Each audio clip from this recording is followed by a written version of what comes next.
What is up? Finally, we know the quarterfinals of the Kickback battle. And my rankings were not too far away from the real rankings. I simply had Frosty in 5th place and Joshua in 6th place, and it was the other way around. Now, what conclusions can we make about these seeding rounds and the results? First of all, let's just compare quickly the rankings of the Kickback wildcards to the ranking of these seeding rounds. We can see that there are really two major changes right here, and it's Christoph taking the 1st place, so moving up a few positions, and of course PSN moving from 1st to the 8th position. So we're going to discuss and try to see if the seeding round positions are really important. I'll tell you what I think. First of all, seeding rounds determine two things: who you will face in a battle, 1st against 8th, 2nd against 7th, 3rd against 6th, and 4th against 5th. And second of all, if you make it in the top 4 of the seeding rounds, you decide in your battle who begins the 1st round. So if you have the possibility to have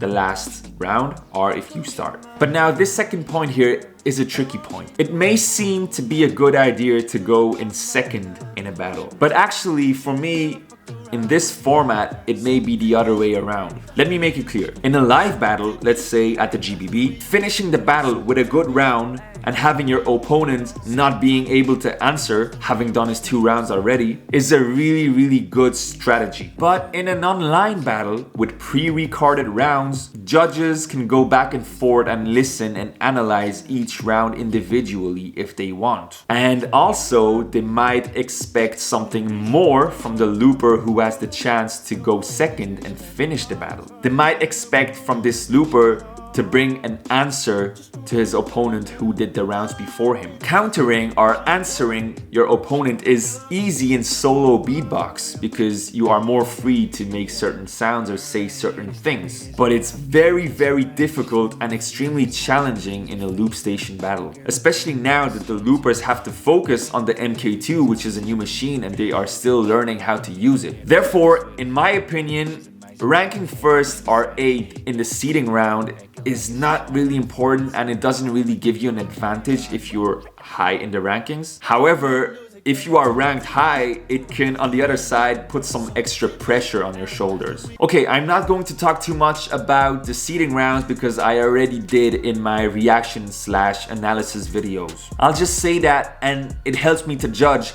The less a loop station track sounds like a loop station track, the higher it's going to rank. As long as the music is good, of course. And the more unexpected or surprise effect that this track has, the higher it's going to rank also. Christoph had both of these factors. The evolution of the song was totally unexpected. It kept on changing and evolving into something else constantly. And on top of that, we had the surprise effect with sounds coming out of nowhere. These kind of tracks are the kind of tracks that make you win battles. From the 8 seeding rounds we've seen, this was the only one. The other seeding rounds were great loop station songs, but you know, the 3 judges ranked Christoph 1st for that reason. It's because it was a really GBB class round. I really enjoyed everybody's tracks. Musically, my preferences went to Frosty, KBA, and Robin. PSN and Mirza had a real vibe to it, and they were in their own class. MH did a great MH track as usual and managed to upgrade his game with the mkII also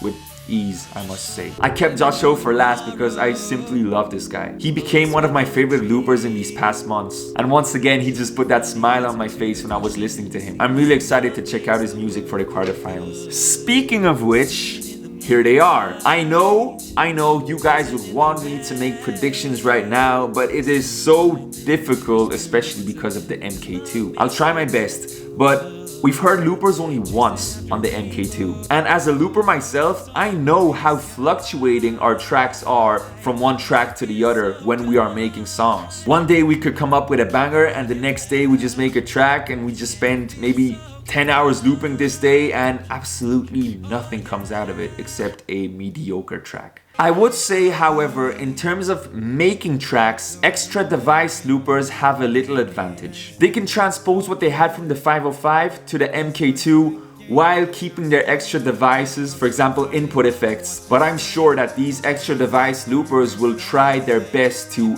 implement the new features of the mkII in their existing routines. And this is what Christoph did, for example, in his seeding round. He did a good blend, a good use of both machines, his Line 6 and the new mkII. But I will still give you my thoughts for the quarterfinals based on what we've heard, based on the knowledge I have of each looper, based on what I think each looper might pull out, and also, very important, based on information I personally have right now on the competitors. Now please, these are just predictions. I'll say it again, these are just predictions. I haven't heard anything yet. When the videos will come out, I'll give my thoughts after each battle. And I'll tell you who I think will win after I watch the 4 rounds. For the moment, I'm just giving predictions based on nothing else but personal feelings and loopers' momentum.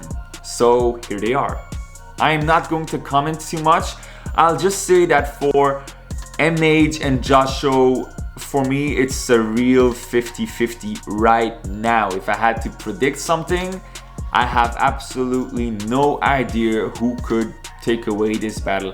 I might say that if mH manages to not repeat himself, because his style from one round to another is very similar. If he manages to bring out something new and unexpected, he might have a slight advantage, but honestly, Joshua always amazes me. I don't know what to say for this battle. Honestly, I'll keep it at 50-50 right now. Okay guys, this video concluded the seeding rounds. On a personal aspect, I was a bit sad at first not to take part in the kickback battle when I heard that there was a new loop station. But now I realized that I'm actually happy doing what I'm doing right now in this position, discussing the kickback and sharing my thoughts with you without having this pressure that the loopers have to create routines in a short amount of time. I hope you guys enjoy these videos. Don't hesitate in subscribing, liking, becoming a member, why not? Shout out to my latest members, Washi, Lumix and Lola Bohemia. I'm super impatient to analyze the first quarterfinal, which I think will be Robin against Frosty. And until then, I'll see you very soon for a next video on this channel. Peace.